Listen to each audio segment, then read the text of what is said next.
सत श्री अकाल जी। अज आप भारतीय संविधान के कुछ महत्वपूर्ण पॉइंट करांगे। इस विच कुछ होर पॉइंट भी ऐड किए ने जो कि पीटैट ते मास्टर कैड लई बहुत ज़्यादा यूजफुल ने। अज आप पहला भाग करांगे, इस तो बाद इसके होर अगे भी भाग बनाए जाएंगे। पहला पॉइंट है जी, भारतीय संविधान द्वारा नागरिकों को प्राप्त मौलिक अधिकारों को कदों रद्द किया जा सकता है, तो वो कीते जांदे है जी राष्ट्रीय संकटकालीन अवस्था दे विच। अगे है जी, किहड़े देश के संविधान नूं उधार दा थैला अते वकीलों का स्वर्ग कहा गया है, तो क्या गया जी भारत के संविधान नूं। अगे है जी, भारतीय संविधान भारतीयों की इच्छा अनुसार होवेगा, किसने कहा सी, तो कहा सी जी महात्मा गांधी ने। अगे जी, भारत की संविधान सभा किस सुझावां ते गठित की गई सी, तो वो की गई सी जी कैबिनेट मिशन योजना के तहत। मुढ़ली संविधान सभा विच देसी रियासतां दे किन्ने मैंबर सन, तो मुढ़ली संविधान सभा विच देसी रियासतां दे 93 मैंबर सन। संविधान विच प्रस्तावना का सुझाव किसने दिता सी, वैरी इंपोर्टेंट जी, पंडित जवाहर लाल नेहरू ने संविधान विच प्रस्तावना का सुझाव दिता सी। अगे है जी, हुण तक भारतीय संविधान की प्रस्तावना दे विच कितनी बार सोध की गई है, तो हुण तक भारतीय संविधान की प्रस्तावना दे विच एक बार सोध हुई है, तो ये हुई सी जी 42वीं सोध 1976 राही प्रस्तावना विच स्वर्ण सिंह आयोग की सिफारिश ते समाजवादी धर्मनिरपक्षता ते अखंडता शब्दां नूं जोड़िया गया सी। इस तो इलावा जी बेरूवारी केस ते केसवानंद केस का संबंध भी प्रस्तावना विच शोध करना संबंधी है। अगे है जी, मुस्लिम समुदाय लई सब तो पहला अलग चोण मंडल का गठन कदों किया गया सी, तो वो किया गया सी जी 1909 ईस्वी दे विच। संविधान सभा के गठन की मांग पहली बार किसने की सी, तो वो की सी जी बाल गंगाधर तिलक ने। संविधान सभा का पहला अधिवेशन कित्थे होया सी, तो वो होया सी जी दिल्ली विच।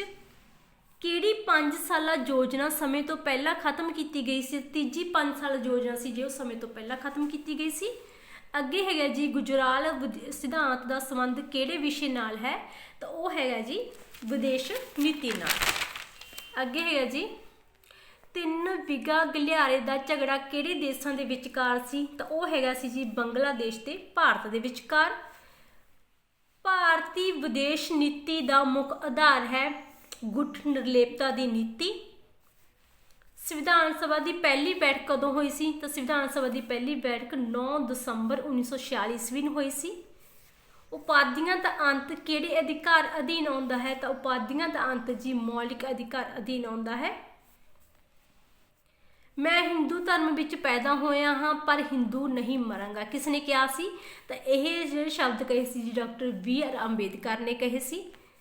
भारतीय संविधान किसने तैयार किया, तो भारतीय संविधान जी खरड़ा कमेटी ने तैयार किया सी।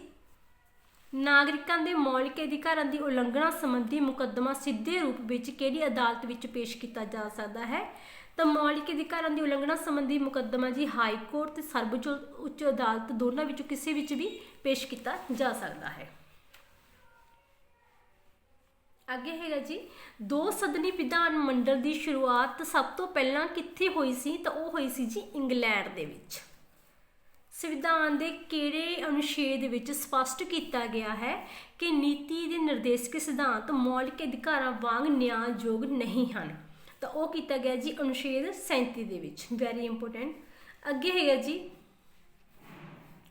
किहड़े कानून तहत गैर हिंदी राजां नूं हिंदी भाषा के नाल नाल अंग्रेजी भाषा नूं अनिश्चित समय तक जारी रखने की आग्ञा दी गई है, तो वो है जी सहभाषा कानून 1965 ईस्वी।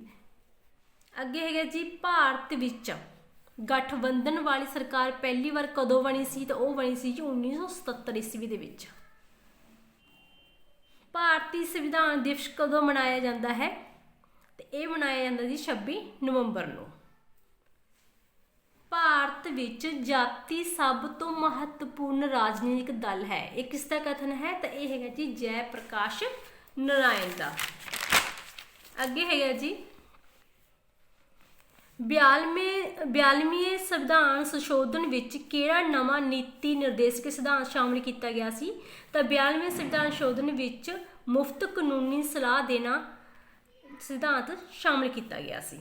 अगे है जी संविधान सभा दीयां कुल किन्नियां बैठकां होईयां हन? तो हुण तक संविधान सभा दीयां जी 11 बैठकां होईयां ने ते अंतिम बैठक जिहड़ी सी 25 जनवरी 1950 दिल्ली दे विच होई सीगी।